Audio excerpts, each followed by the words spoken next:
Dr. Cassie from NAVC's Vetfolio and the host of Vet2Vet. Whether you're working with aging dogs, dogs recovering from injuries, or super active and athletic dogs, you may be getting questions from dog owners about supplements and mobility. Dr. Leilani Alvarez is one of the few specialists worldwide who's board certified in canine sports medicine and rehabilitation. Her research interests include soft tissue and sports injuries, geriatric medicine, joint supplements, and nutraceuticals. As head of the Integrative and Rehabilitative Medicine Department at the Schwartzman Animal Medical Center in New York, she has so much great input about canine mobility. Dr. Alvarez, thank you so much for joining me. Thanks so much, Cassie. It's always such a pleasure to speak to you and get together to talk about interesting topics. Yes, I always learn so much. And this is kind of an interesting conversation because we're going to talk a little bit about muscle health. And when we're talking about mobility and joint health and things like that. So, how should we be thinking about muscle health when it comes to conditions like osteoarthritis or other conditions that might affect mobility? Is that one of the components we should really be considering when we're thinking of maintaining mobility in our patients?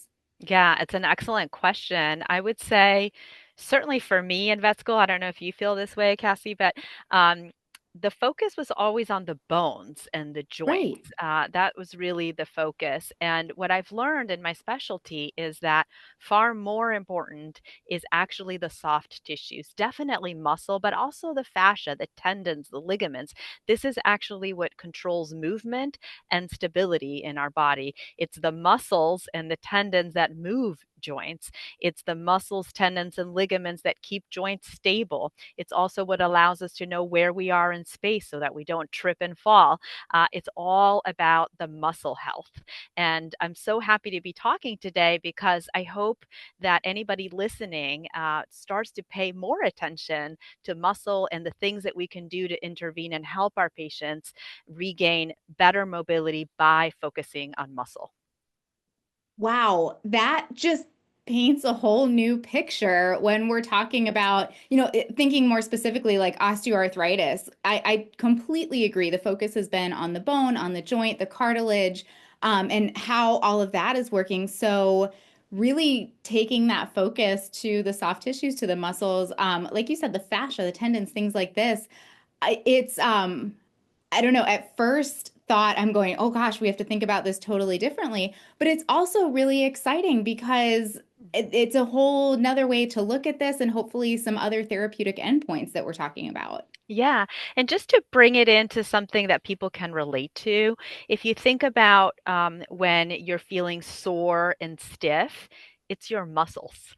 The number one cause of chronic pain in people is from soft tissues. So if you think about if you've had a big stressful day, you've got knots in your shoulders, or even if you've had an injury, even if it's an orthopedic injury, like I tore my own cruciate ligament, and it's actually the soft tissues that swell and cause you the primary pain. So it's really, also if you think about if you've ever gone to physical therapy yourself, what are you working on?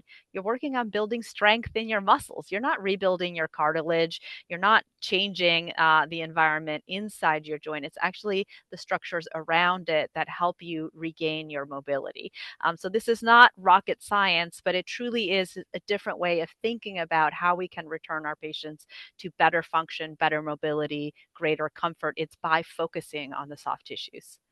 Absolutely, absolutely. And thinking, even on the human side of things, I'm aging myself here a little bit, they start to talk about maintaining muscle health and eating a lot of protein and things. That makes a lot of sense of how big of a role muscle is playing when we're talking about mobility and joint health and things like that. One of the aspects we've kind of looked at when it comes to physical exam that maybe we're starting to do a little bit better job with is muscle condition scoring. And when we're talking about muscle condition scoring, words come up like cachexia and sarcopenia. So now that we're talking about how important muscle health is, can you elaborate on what those terms are referring to and maybe a little bit more about muscle condition scoring? Yeah, absolutely. I do think it's really important that veterinarians begin to look at muscle in their assessment of patients. Body condition scoring is, I think, something we've gotten very good at, and these are actually confused.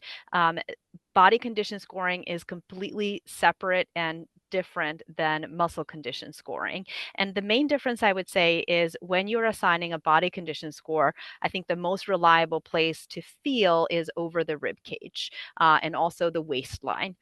When you're looking at muscle condition scoring, the most reliable area is the epaxial. So those muscles just off of the spinous process are the most reliable location to look for muscle mass.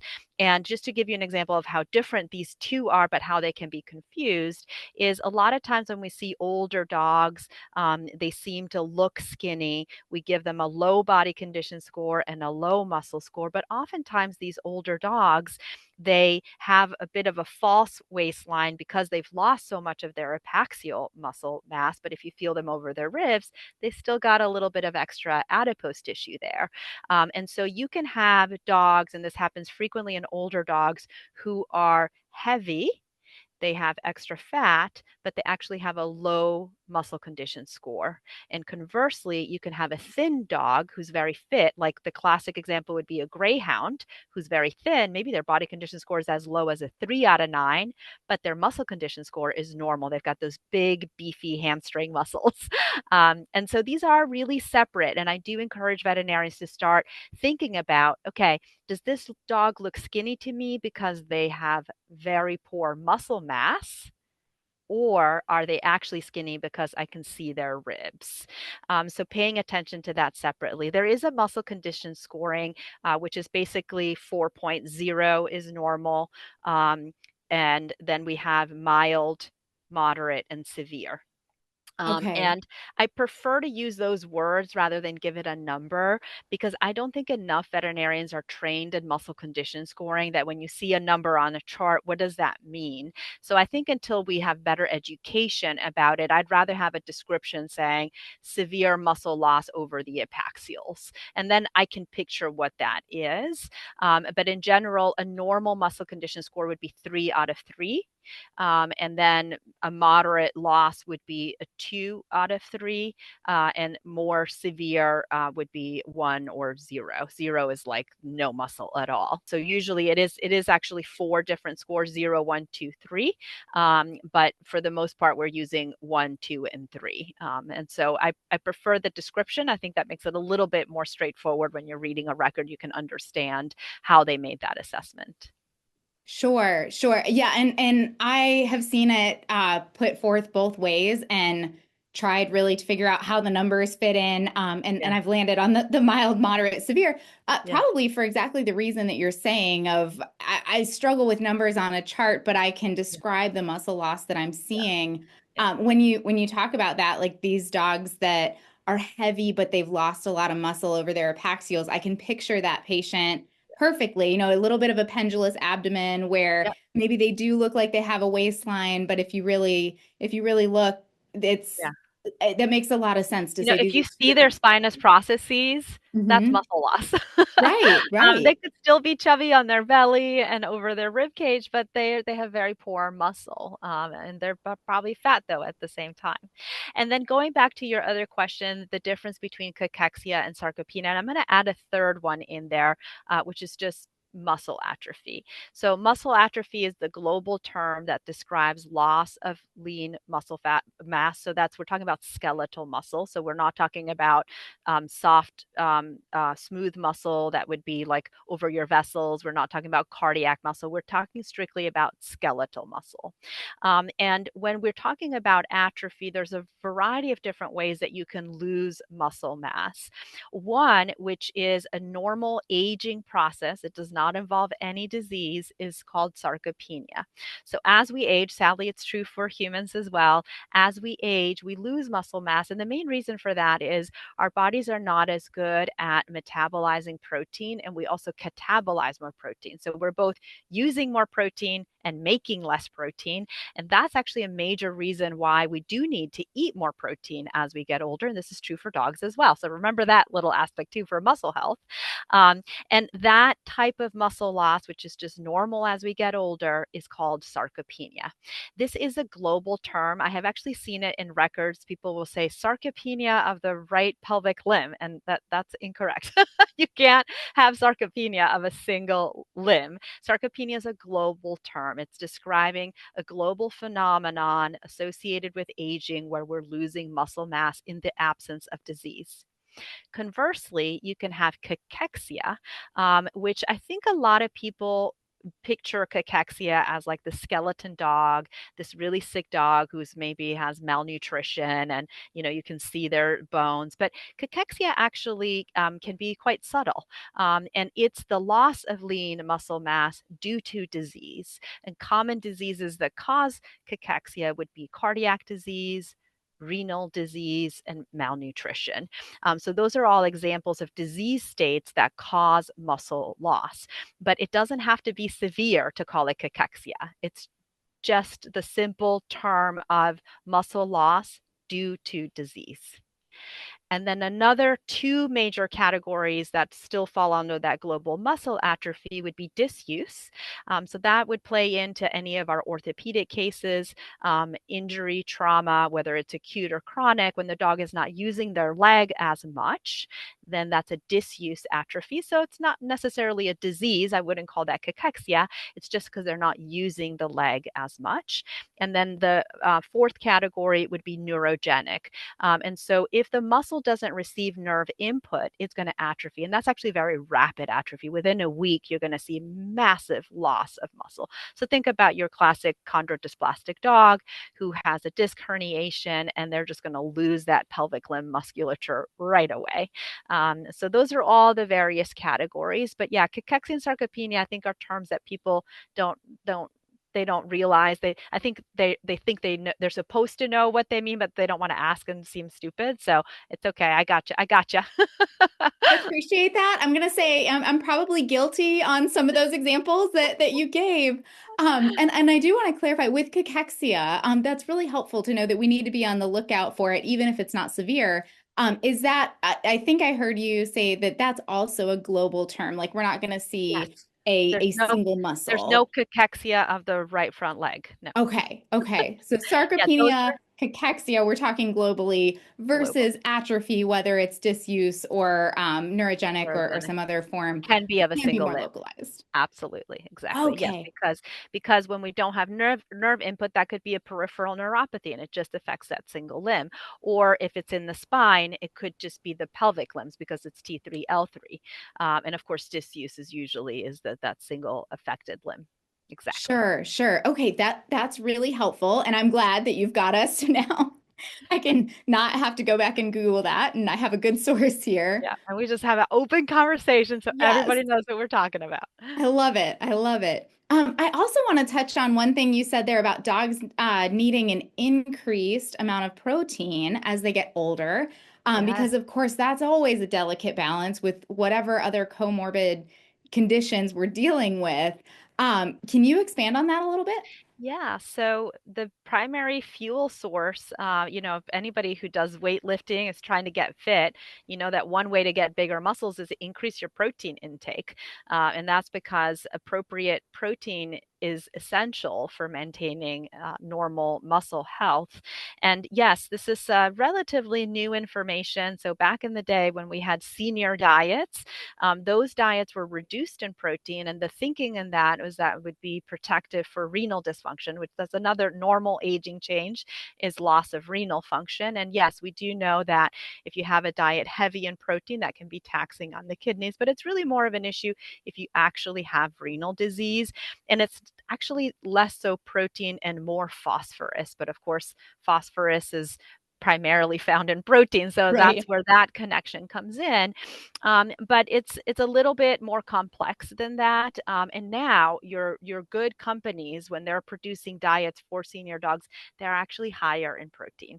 So we do know, and if you read Dr. Joe Walkshlag's friend and colleague of mine. He writes about it. That senior dogs, and Dr. Schmalberg, also at the University of Florida, they've written articles on the nutrition for senior dogs. They require higher protein than your regular adult dog. So yeah, we should not be restricting protein just because a dog is older. The opposite, actually.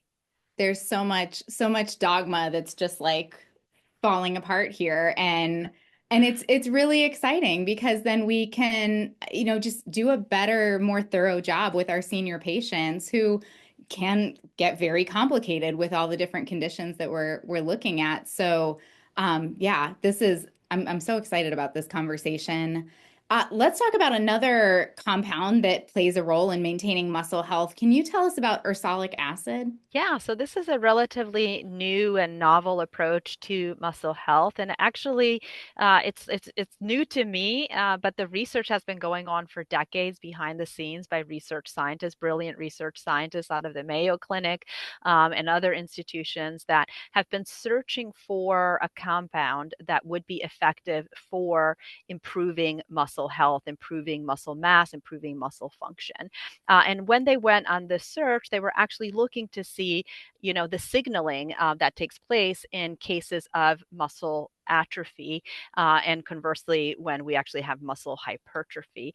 So let me just lay it out straight that muscle metabolism and health is extremely complex. So there isn't a silver bullet. There isn't this one thing that you're going to be able to give that just magically, improves muscle mass. So it is quite complex. But in their research, they found a compound, ursolic acid, which actually is found naturally in a lot of edible fruits and vegetables. So apples have a high amount in the peel, especially have ursolic acid. It's basically a lipid terpene, so it gives it that waxy covering to the apple. It's also in lavender. It's also in sage. So what's cool is that you can find it in natural things, and it turns out that the ursolic acid basically taps into the mRNA signaling of muscle hypertrophy and loss. And so it upregulates muscle hypertrophy cytokines,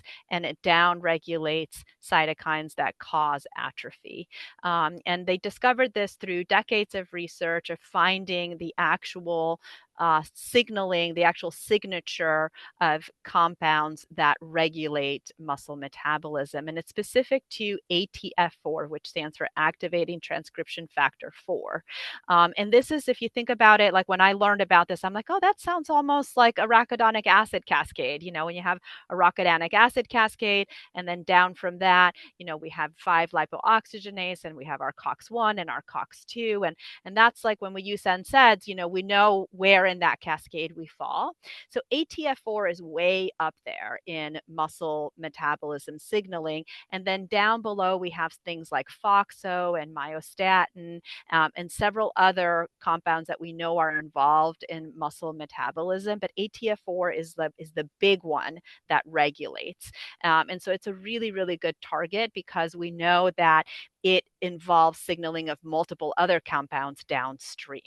And it does so but via mRNA signaling. And so ursolic acid is going to target that mRNA signaling to basically regulate that ATF4 signaling, which helps promote muscle hypertrophy and helps inhibit muscle atrophy. So it's a really exciting discovery that was discovered in the laboratory, was tested in mice first, and then we have a really, really nice study that was done in senior beagle dogs. So these were geriatric dogs who had demonstrated muscle atrophy, not just by muscle condition scoring, but actually via biopsy. So they actually took biopsies of these dogs.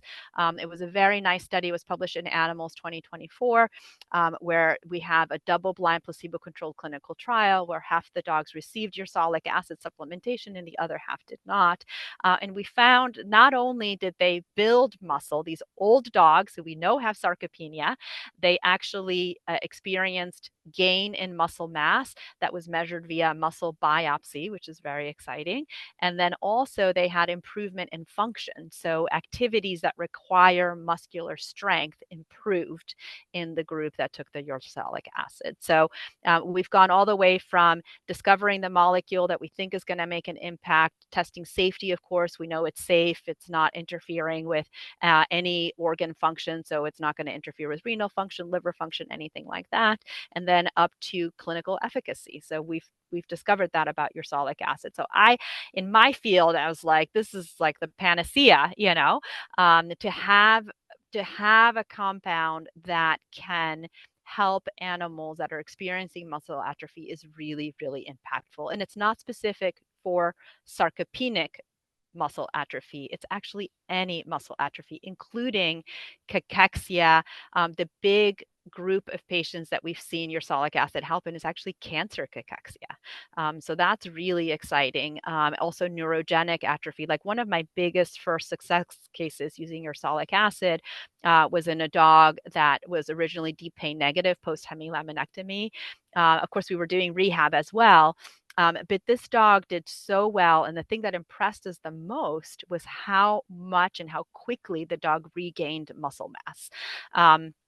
So that's just my own anecdotal experience. But yeah, so, this isn't just for my older patients, which of course all have muscle loss, but it's also my patients who are young and had a herniated disc and are severely atrophied, or my younger or older patients who have cancer and have lost a lot of muscle mass secondary to their cancer, or my orthopedic cases that have disuse atrophy. So what's really nice about this, because it does signal at a very high level, it helps any type of muscle atrophy, skeletal muscle atrophy. Wow, that is really exciting. Just to know that there's across the board benefits there for maintaining muscle, kind of like we talked about here in the beginning, anything and everything to try to help these patients that are dealing with whatever sort of mobility impairment they have.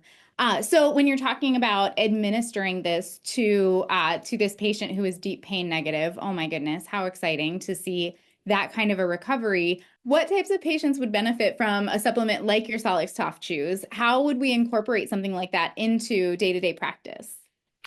Well, one thing I just want to make clear, yes, your Solix, that is the compound that I used for this patient, and I am routinely using it. It's a new product made by Verbac.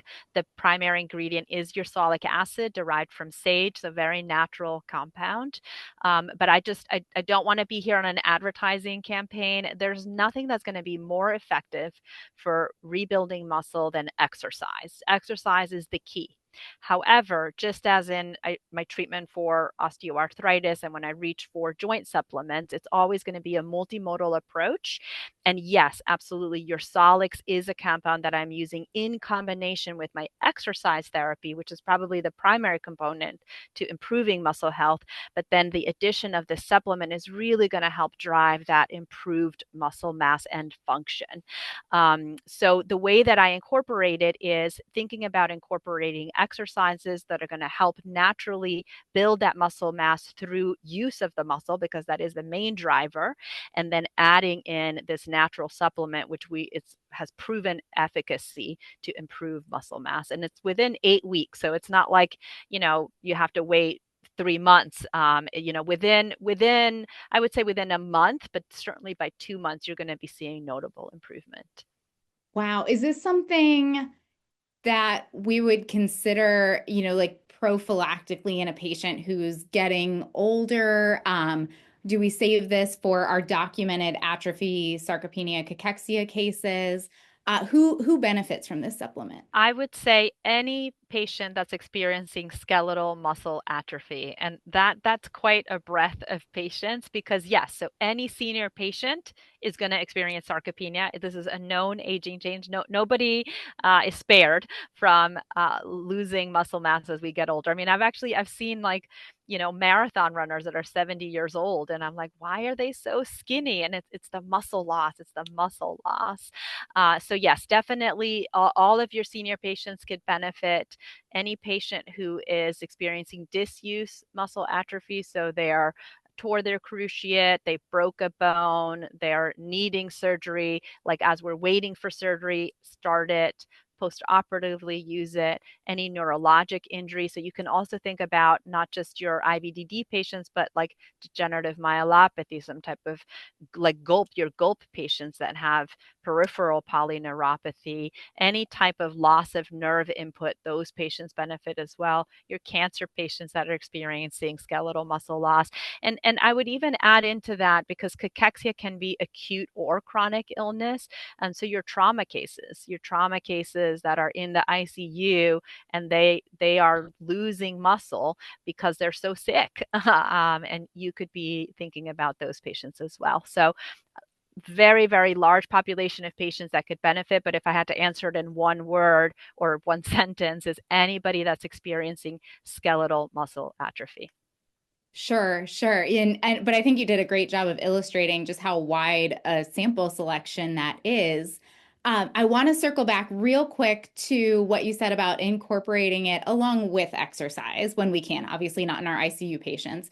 But I always find it really, I don't know, interesting, empowering talking to rehab specialists when we talk about exercises that we can give owners to do with their pets at home that don't necessarily require referral, because I think that was a big light bulb moment for me to say, oh, this doesn't have to be something complicated in these cases. We can do one example I like is the sit to stand or shake or something like that. You Can you give got us it. a couple examples of some good like home exercises that owners can Yeah. do? Yeah.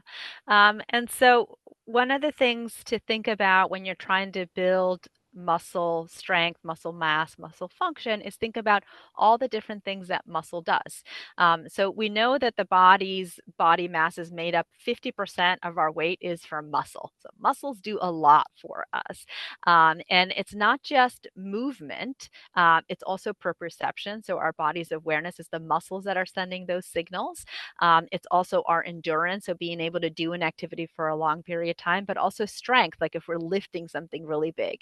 So when you're thinking about implementing an exercise program, I encourage you to think about all the different roles that muscle play and then try to target exercises to meet those various functions so that you can improve that function.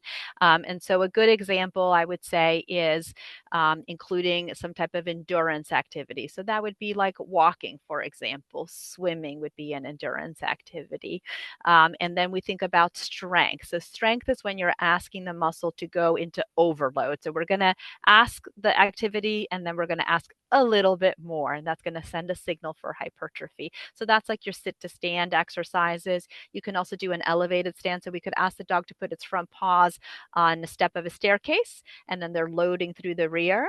We ask the dog to hold that position to tolerance, I say, or to failure. So as you start to see a quiver, you see the dogs getting tired, you'll bring them off, and then you're going to do it at least twice more. So at least 3 repetitions, because that puts us into overload and sends the signal for hypertrophy.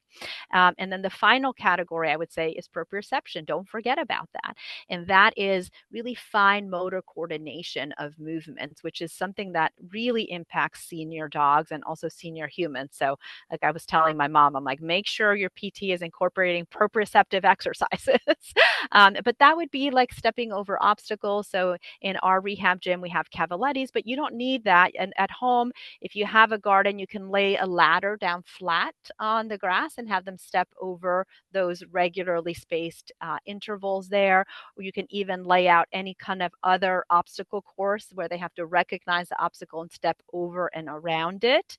And these types of exercises really help to improve our awareness of where our limbs are in space and coordinate that movement to avoid trips and falls, which is really, really important in our senior dogs. But realize also that if we have any type of joint injury, particularly cruciate, so we know cruciate ligament has mechanoreceptors that are sending signals of proprioception. So even young dogs, if they have had ligament injury or any other kind of orthopedic injury, their proprioception is reduced because of that injury. So they also benefit from proprioceptive exercises.